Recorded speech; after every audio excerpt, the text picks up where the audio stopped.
dimulai dengan sebuah pertanyaan yang pasti sudah sering kamu dengar, bahkan mungkin terlalu sering. Seperti, kamu ingin jadi apa di masa depan? Ingat gak, kapan pertama kali kamu mendengar pertanyaan tersebut?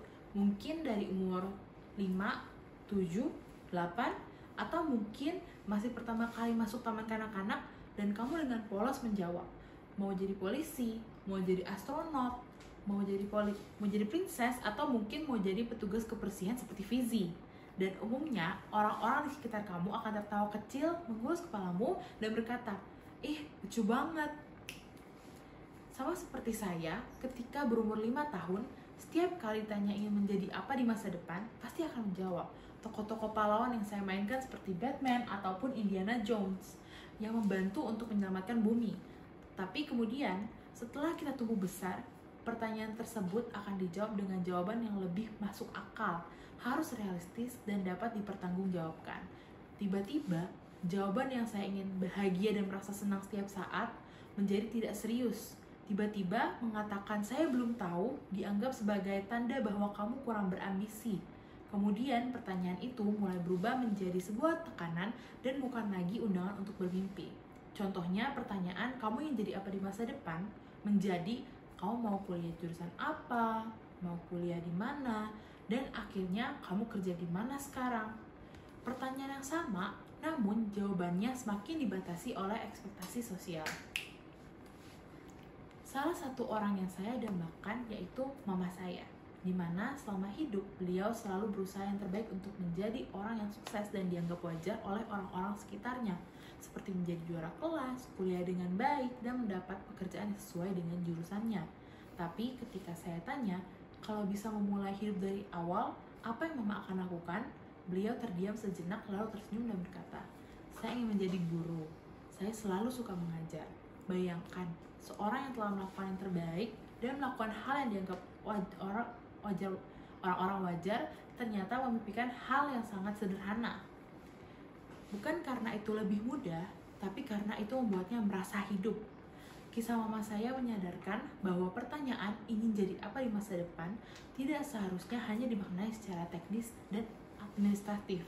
Pertanyaan ini seharusnya menuntun kita pada sesuatu yang lebih dalam, seperti apa yang membuatmu bersemangat, apa yang membuatmu lupa waktu ketika melakukannya, apa yang ingin kamu pelajari bukan karena harus, tapi karena kamu penasaran. Sayangnya, banyak dari kita berhenti bertanya.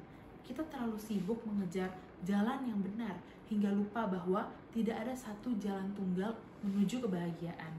Kita terlalu sibuk menjadi seseorang di mata orang lain hingga lupa bertanya siapa sebenarnya diri kita. Lebih menyedihkan lagi, kita mulai percaya bahwa mimpi hanya untuk anak muda, bahwa jika sudah melewati usia tertentu, kita harus menerima kenyataan. Kita berhenti bermimpi karena merasa sudah terlambat. Padahal, tidak ada kata terlambat untuk mengejar masa depan yang bermakna. Saya ingin mengajak kamu untuk mengulang pertanyaan itu, bukan untuk membuat kamu stres, tapi untuk kita redefinisi. Coba kita ubah pandangan kita, karena menurut saya cara kita ini menjawab kamu mau jadi apa di masa depan itu keliru. Kita hidup di dunia yang terlalu menekankan pada pencapaian. Kita seringkali menilai orang hanya dari jabatannya. Kita berkata, dia itu pengacara, dia kerja di bank, dia arsitek yang sukses, dia merupakan CEO dari startup. Tapi coba kita pikirkan, itu semua adalah pekerjaan, bukan identitas. Kamu bukan sekedar profesi kamu bukan IPK kamu bukan sekedar jabatan kamu di kartu nama. Kita sudah mengganti arti kata jadi dengan kerja di mana.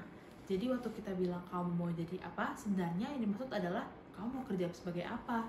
Tapi menjadi bukan cuma soal pekerjaan. Menjadi adalah tentang nilai-nilai, tentang karakter, tentang siapa kamu saat tidak ada yang menonton. Kamu mau jadi apa di masa depan? Bagaimana kalau jawabannya seperti ini? Saya mau menjadi orang yang tetap ingin tahu seumur hidup. Saya mau jadi pribadi yang tahan banting. Saya mau jadi orang baik bahkan ketika dunia tidak ramah. Saya mau jadi seseorang yang tetap berdiri walau pernah jatuh. Dan semua itu bisa diwujudkan di profesi manapun.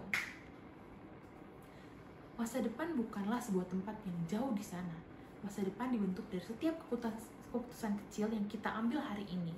Setiap pilihan kita, baik memilih jurusan kuliah, pekerjaan, atau bahkan memilih untuk belajar sesuatu yang baru adalah batu bata yang menyusun masa depan kita.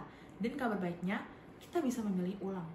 Jika kamu merasa jalan yang kamu jalani sekarang bukan milikmu, kamu boleh berpindah. Jika kamu merasa panggilan hatimu ada di tempat lain, kamu boleh mengejarnya. Banyak orang sukses memulai dari nol di usia yang tidak muda. Contoh pertama adalah Colonel Sanders memulai KFC di usia 65 tahun. Dia bukan seorang wirausahawan yang muda, yang sukses sejak dini. Sebaliknya, dia mengalami banyak kegagalan, dikeluarkan dari berbagai pekerjaan, hidup dalam kemiskinan, bahkan sempat putus asa. Tapi di usia 65, saat banyak orang sudah berpikir untuk pensiun, dia justru mulai dari nol, membawa resep ayam gorengnya dari restoran ke restoran dan ditolak lebih dari 1000 kali. Namun ia tidak menyerah, dan dari kegigihannya lahirlah KFC yang sekarang jadi salah satu jaringan restoran terbesar di dunia. Semua dimulai bukan ketika dia muda, tapi ketika dia berani mencoba lagi.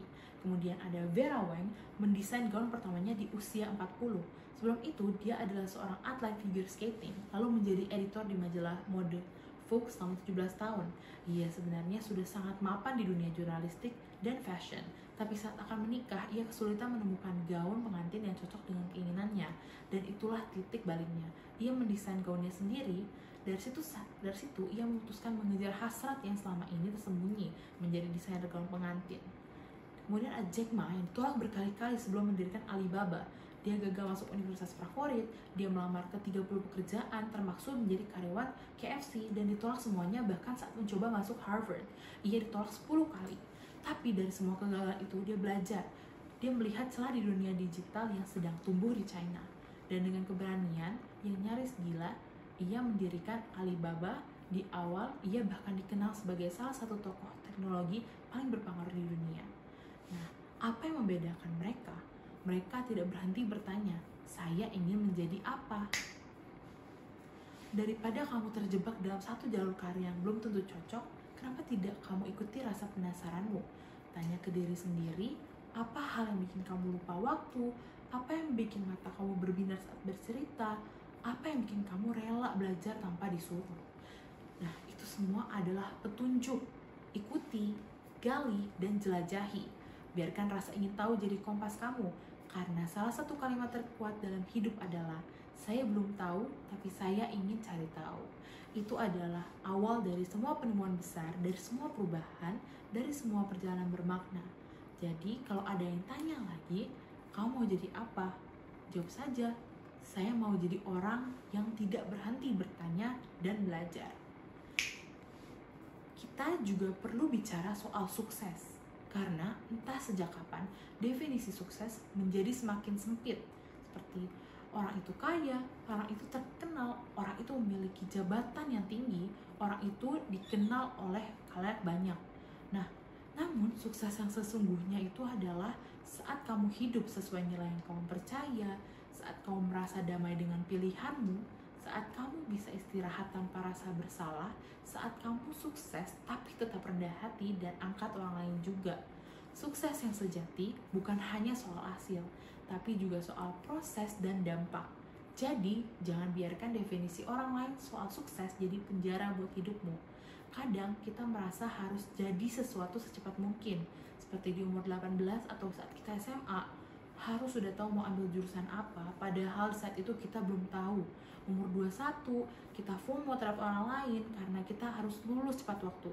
Umur 25, harus sukses mendapat pekerjaan yang mungkin gak sesuai sama passion kita, cuman kita hanya ingin untuk dilihat sukses. Dan umur 30, harus segera settle. Tapi, apakah kamu tahu, semua orang juga sedang mencari itu juga.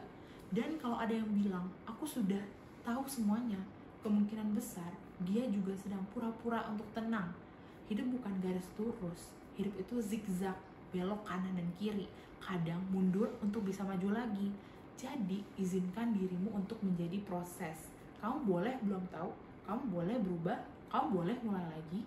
Nah, mari kita ulang pertanyaannya sekali lagi, tapi kali ini dengan cara berbeda. Bukan kamu mau kerja apa nanti, tapi kamu mau jadi orang seperti apa, kamu mau dikenal sebagai sosok seperti apa nilai yang mau kamu bawa kemanapun kamu pergi, apa jejak yang ingin kamu tinggalkan di dunia ini. Karena dunia ini nggak cuma butuh lebih banyak dokter, insinyur, pengusaha, ataupun programmer. Dunia butuh dokter yang peduli, insinyur yang jujur, pengusaha yang adil, pemimpin yang empatik. Jadi, lain kali kalau ada yang tanya, kamu mau jadi apa di masa depan? Ambil nafas, tersenyum, dan jawab, saya mau jadi manusia yang terus bertumbuh dan membawa kebaikan kemanapun saya melangkah. Berikut merupakan TED Talk dari saya. Sebelumnya, saya Stefania. Terima kasih.